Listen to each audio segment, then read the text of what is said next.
Students, आज हम पढ़ रहे हैं कैलकुलेशन ऑफ इक्विलिब्रियम कांस्टेंट और उसमें साथ ही साथ एग्जांपल्स लेंगे गैसियस रिएक्शंस का।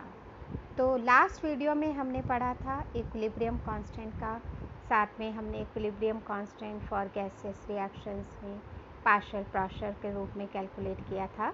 तो उसमें ही हम आगे चल रहे हैं calculation of equilibrium constant for experimental information कि प्रैक्टिकली अगर हमें कैलकुलेट करना हो इक्विलिब्रियम कांस्टेंट्स को तो हम कैसे कर सकते हैं। तो इसके लिए अगर हमें Kc और Kp दो होते हैं equilibrium constant, Kc in terms of concentration सांद्रता के लिए है और Kp in terms of partial pressure या आंशिक दाब के रूप में। तो सपोज करते हैं कि एक अभिक्रिया है 2a plus 3b gives 2c plus d, reversible reaction है। तो इन टर्म्स ऑफ कंसंट्रेशन Kc किसके बराबर हो जाएगा, concentration of C square D divided by concentration of A square and concentration of B Q, यानी जितने नंबर ऑफ मोल्स हैं वो सब उसकी एक्सपोनेंशियल पावर में आ गए। अगर गैस है तो हमने पार्शियल प्रेशर के रूप में लिया है और ये हो जाएगा Kp बराबर Pc, C हुआ square into Pd divided by Pa square into PbQ।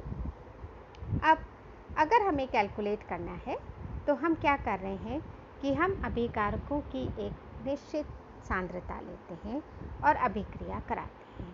जब साम्य अवस्था आ जाती है तो साम्य अवस्था पर हम किसी एक अभिकारक या किसी एक उत्पाद की सांद्रता को प्रैक्टिकली प्रायोगिक रूप से यानी एक्सपेरिमेंट करके ज्ञात करते हैं। फिर उसके साथ सभी अभिकारकों या उत्पादों की सांद्रता को ग्राफ के द्वारा स्टाइकोमेट्रिकली द्वारा ज्ञात कर लेते हैं। सपोज करते हैं कि ऊपर की जो इक्वेशन है उसमें A के A मोल लिए हैं, B के स्मॉल b मोल लिए हैं।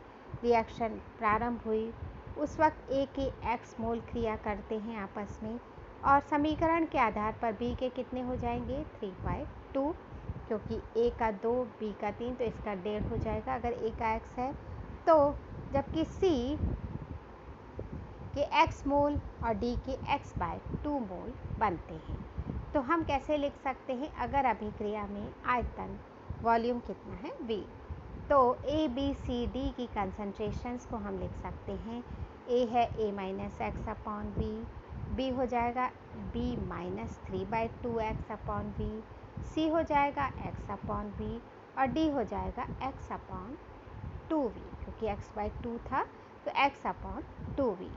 अब इस स्थिति में जब हम कंसंट्रेशन की इक्विलिब्रियम कांस्टेंट की टर्म लिखते हैं तो Kc आ जाता है x/v का square x/2v divided by a minus x upon v का whole square and b minus 3/2 का x डिवाइडेड बाय v का होल क्यूब। अब इसको सिंप्लीफाई करते हैं तो देखो बच्चों, नीचे v की पावर 5 आ जाती है, ऊपर v की पावर स्क्वायर है तो ऊपर चला गया कन्वर्ट होकर तो v क्यूब बचा। फिर और सिंप्लीफाई करें तो ये a माइनस एक्स का होल स्क्वायर हुआ और नीचे 2b माइनस 3x का होल क्यूब हुआ। 2 ऊपर चला गया तो ये आ गया 4x का 2 का स्क्वायर हो गया तो 4x स्क्वायर।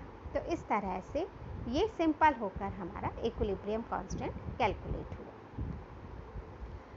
अगर अभिकारक और उत्पाद की साम्य अवस्था सांद्रता ज्ञात करनी है तो हम उसके लिए कुछ फिजिकल प्रॉपर्टीज़ या भौतिक गुण भी काम में ले सकते हैं, जैसे चालकता। चालकता का मतलब विलयन में उपस्थित आयनों की गति या रंग में कोई परिवर्तन हो रहा है, अभिक्रिया के दौरान रंग उड़ रहा है या रंग गहरा हो रहा है।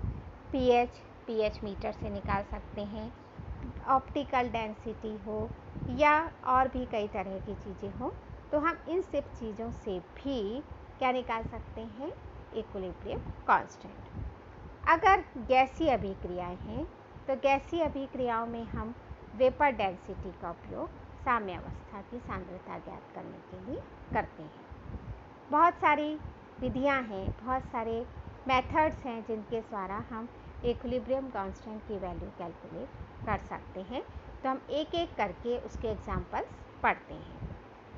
सबसे पहले हम आ रहे हैं गैसीय अभिक्रियाओं पर, और उन गैसीय अभिक्रियाओं में भी पहली कंडीशन हमने ली है जब नंबर ऑफ मोल्स में कोई परिवर्तन नहीं होता, यानी डेल्टा n बराबर 0 है। तो वे अभिक्रियाएं जिनमें उत्पादों के मोल और अभिकारकों के मोल समान होते हैं, तो उस तरह की कंडीशन हमने ली। तो एग्जाम्पल हम ले रहे हैं हाइड्रोजन आयोडाइड का बनना या हाइड्रोजन आयोडाइड का संश्लेषण। तो hydrogen gas plus iodine gas gives hydrogen iodide, 2 moles हैं और रिवर्सिबल रिएक्शन है। डेल्टा n देखें तो 2 माइनस 1 प्लस 1 तो वो भी 2 हो गया, तो कुल मिलाकर 0 हुआ। प्रारंभ में हम हाइड्रोजन और आयोडाइड गैस के A और B मोल्स लेते हैं। वेसल को हमने बंद कर रखा है और इस पात्र का आयतन V है जिसमें गैस भरी हुई है। अगर हमने ताप को 400 केल्विन टेम्परेचर पर गर्म किया, अभिक्रिया उस वक्त साम्य स्थापित हो गया है। अब साम्य स्थापित हुआ तो हम कहते हैं कि हाइड्रोजन और आयोडीन के X मोल आपस में क्रिया करते हैं। A और B उसकी प्रारंभिक अवस्था है, X मोल उत्पाद में बनते हैं, तो 2x मोल HI के बन जाएंगे। तो हम इसको ऐसे लिख सकते हैं, क्या होगा हाइड्रोजन का, A में से X ने क्रिया कर ली तो A minus x upon v, iodine का भी B minus x upon v, और HI चूँकि उत्पाद है 2 मॉलिक्यूल्स है तो 2x upon v. Equilibrium constant Kc किसके बराबर हो जाएगा, HI square upon H2 into I2। Value रख दी 2x अपॉन वी का whole square divided by A minus x upon v and B minus x upon v. V square cancel हो गए, volume term ही cancel हो गया, सिर्फ क्या आया 4x square upon A minus x B minus x. अब चूँकि delta n is equals to 0 है, इसलिए Kp is equals to Kc होगा। इसलिए हम गैसों में कंसंट्रेशन में भी कैलकुलेट कर सकते हैं और पार्शियल प्रेशर पर भी। अगर हम न्यूमेरिकल देखें, क्योंकि बच्चों देखो बहुत न्यूमेरिकल्स पूछे जाते हैं, डेरिवेशंस नहीं पूछी जाती। अक्सर इक्विलिब्रियम कांस्टेंट पर 2 नंबर में कोई न्यूमेरिकल पूछ लिया जाता है, क्योंकि फिजिकल का पेपर है तो हमें मान के चलना है कि मैथमेटिकल पोर्शन थोड़ा आता है। तो अगर हम 425 यानी 425 केल्विन टेम्परेचर पर 1 लीटर के फ्लास्क ले रहे हैं, यानी वॉल्यूम 1 लीटर हो गया, 0.1 मोल हाइड्रोजन और 0.2 मोल आयोडीन गैस की अभिक्रिया कराते हैं। तो अभिक्रिया क्या हुई, H2G plus I2G gives 2HIG। साम्य स्थापित होने पर हाइड्रोजन की मात्रा कितनी रह जाती है, सिर्फ 0.02 मोल। एक में से 0.02 मोल बची रह गई है। दिए हुए ताप पर अभिक्रिया का इक्विलिब्रियम कांस्टेंट ज्ञात करिए। बहुत आसान है। प्रारंभ में क्या है, एक की कंसंट्रेशन 0.1 है, दूसरे की 0.2 है, प्रारंभ में HI नहीं बना है। अब साम्य अवस्था पर 0.02 बचा रह जाता है, तो 0.08 क्रिया में भाग ले चुका है। ठीक है, तो 0.1 माइनस 0.02 तो ये हो गया 0.08 बचा। I2 में भी 0.20 है, उसमें से भी 0.08 ने भाग ले लिया, तो कितना बचा 0.12। अब HI की रिएक्शन तो 2 इंटू 0.08 तो 0.16 हुआ। तो अगर पात्र का आयतन 1 लीटर है तो हम क्या लिख सकते हैं कि Kc। अब आप पूछोगे कि मैंने सिर्फ HI में H ही क्यों ली, तो हम पहले पढ़ चुके हैं कि साम्य अवस्था पर हम किसी एक अभिकारक से ही काम चला सकते हैं। तो हमने H का लिया है, तो 2 इंटू 0.08 इज इक्वल्स टू 0.16। तो HI की कंसंट्रेशन 0.16 का होल स्क्वायर, H की 0.02 और I की 0.12। आप इसको कैलकुलेट करके जब सिंप्लीफाई करेंगे तो इसका रिजल्ट आ जाएगा। एग्ज़ाम में अगर आपको कैलकुलेशन का टाइम ना भी मिले तो अगर आप इसको इतना ही रख देंगे, लास्ट 10.67 तक नहीं भी निकालेंगे तो आपको उसके पूरे नंबर मिलेंगे। अब हम आ रहे हैं दूसरे एग्जाम्पल पर, नाइट्रिक ऑक्साइड का संश्लेषण या सिंथेसिस ऑफ नाइट्रिक ऑक्साइड।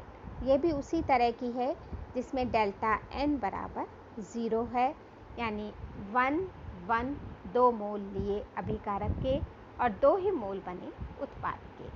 तो इनिशियल कंसंट्रेशंस A है, B है और नाइट्रिक ऑक्साइड 0 बना है।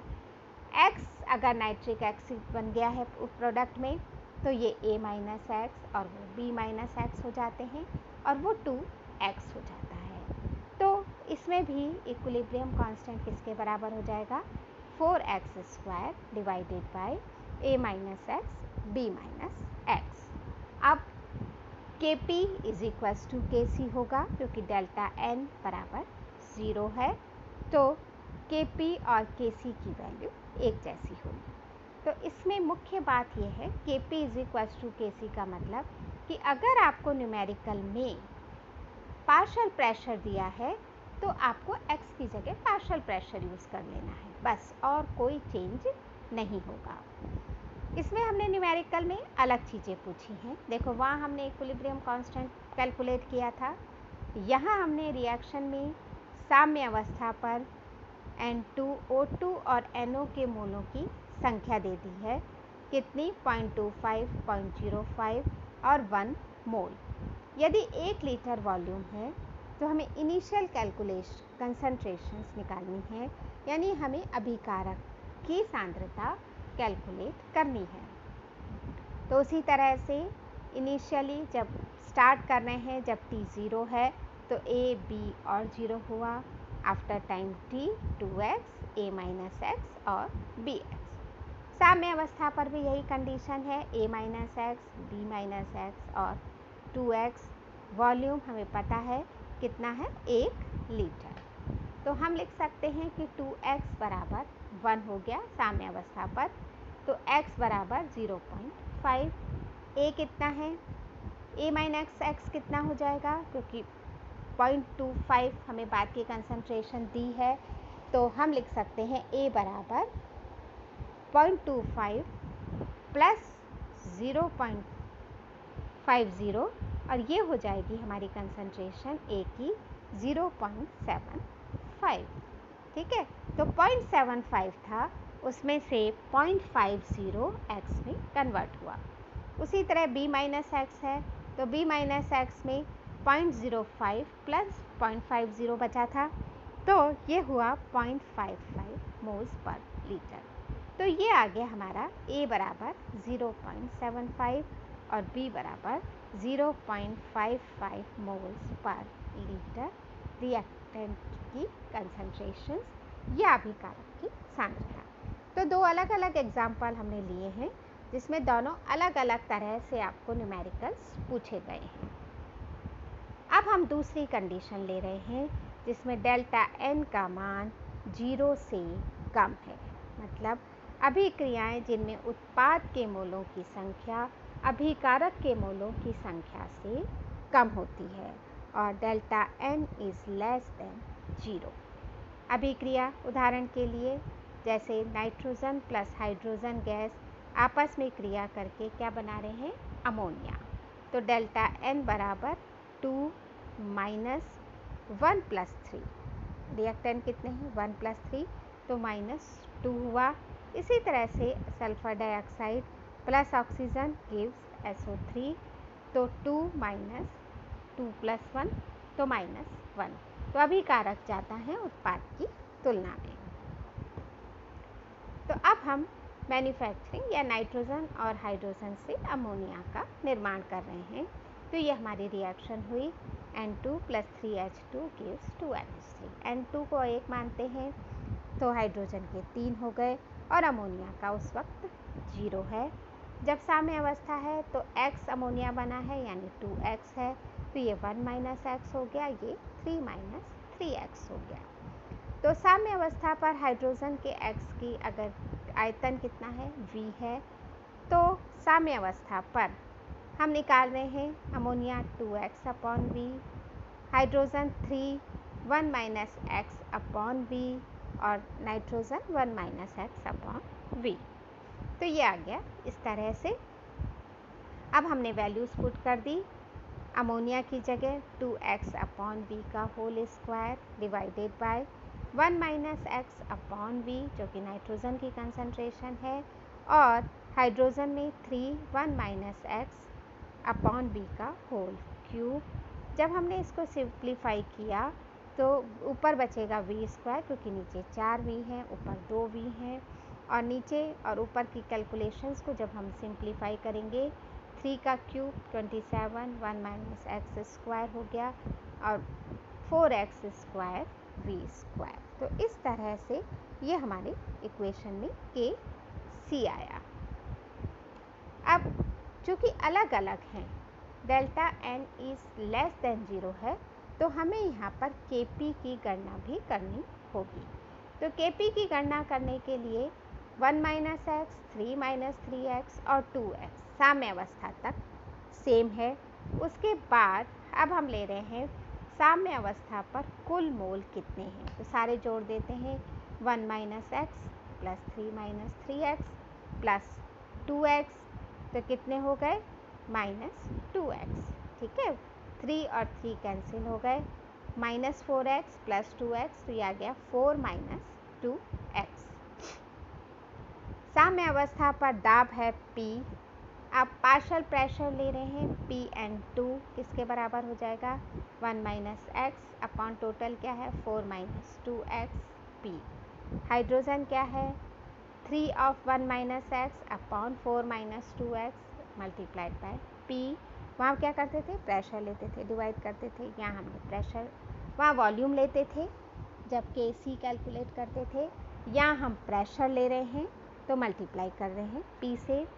अमोनिया तो 2x upon 4 minus 2x multiplied by P। अब Kp किसके बराबर है, P ऑफ NH3 का whole square divided by P of nitrogen and P of hydrogen whole cube. तो हमने ऊपर से वैल्यूज़ पुट करी हैं अमोनिया की, नाइट्रोजन की और हाइड्रोजन की, और जब हम इसको सिंप्लीफाई करते हैं तो Kp आ जाता है 4x स्क्वायर 4 माइनस 2x का होल स्क्वायर 27 1 माइनस x का होल स्क्वायर P स्क्वायर।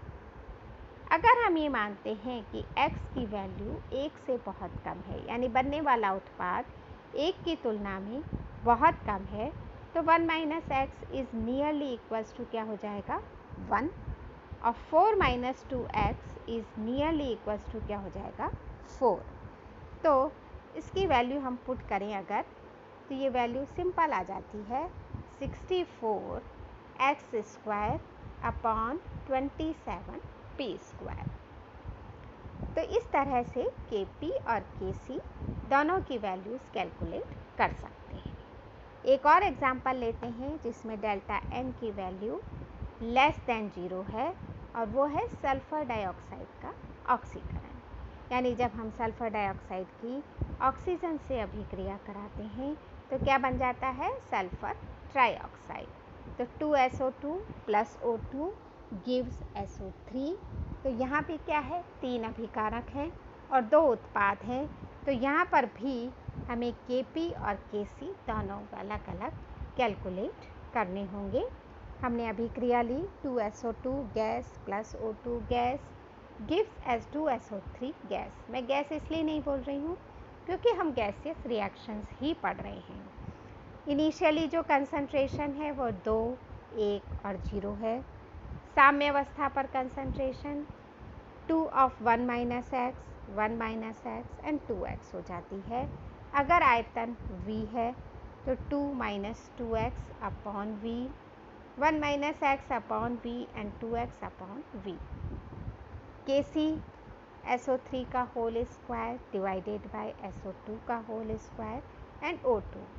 जब हम वैल्यूज़ पुट करते हैं तो 2x अपॉन V का होल स्क्वायर, ये प्रोडक्ट की कंसंट्रेशन है, divided by 2 1 minus x upon we का whole square and 1 minus x upon V. तो इसको जब हम सिंप्लीफाई करते हैं तो ये बहुत सिंपल फॉर्म में आ जाता है, के सी बराबर x square V upon 1 minus x का होल क्यूब। तो ये कैलकुलेट हुआ के सी यानी equilibrium constant in terms of concentration.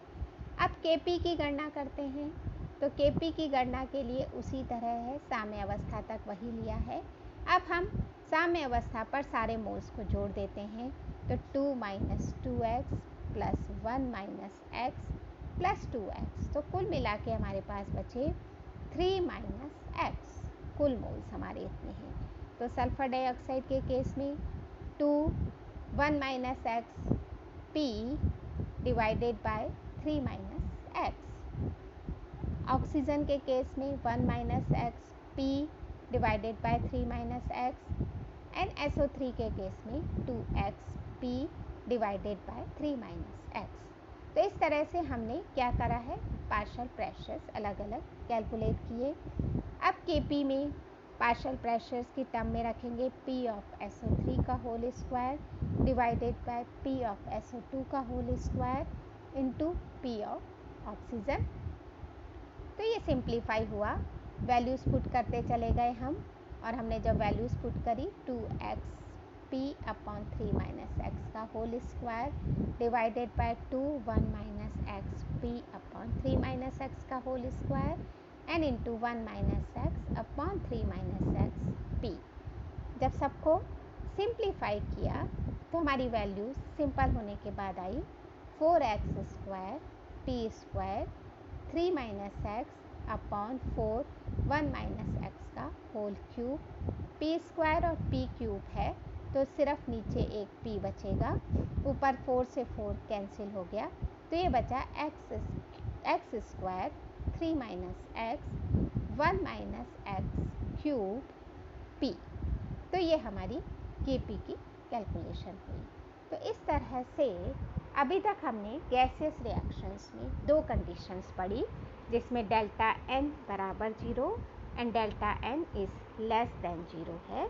अगली जो वीडियो होगी मेरी, उसमें आप इसी की कंटिन्यूटी में पढ़ेंगे जब delta n is greater than 0।